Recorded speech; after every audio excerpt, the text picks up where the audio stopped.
Hey guys, today I'm going to show you how to make garlic parmesan chicken and potatoes.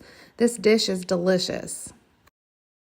First, you're going to start out with 1 pound of potatoes, and we're going to chop those potatoes up into bite-sized pieces.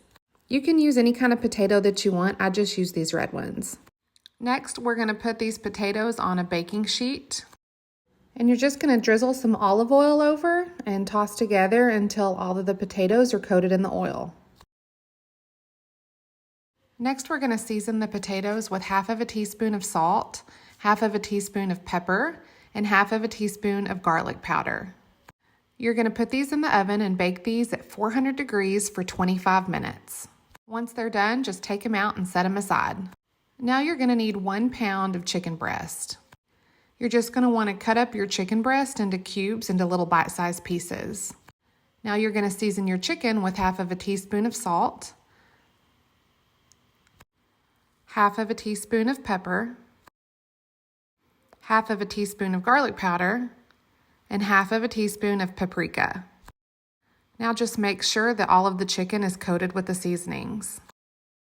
In a large pan, you're going to add in 1 tablespoon of olive oil and heat that up.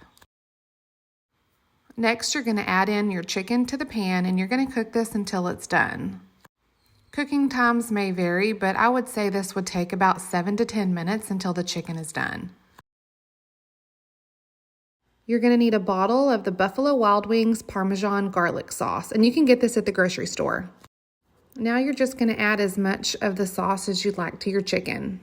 I ended up adding a little bit more later on, which you'll see, so total I would say I probably added about 1/2 of the bottle of sauce. Next, you're going to add in your cooked potatoes into the chicken. Just start mixing these around, and this is where you'll decide if you think you might need a little bit more sauce. Mine wasn't quite saucy enough, so I ended up adding a little bit more. Toss that together until it gets warmed up. Now you're going to need some shredded mozzarella cheese and add the shredded mozzarella cheese on top. I added about 1 cup, but you can add as much as you want to. Now I just covered it with the lid for about 3 minutes until all the cheese melted.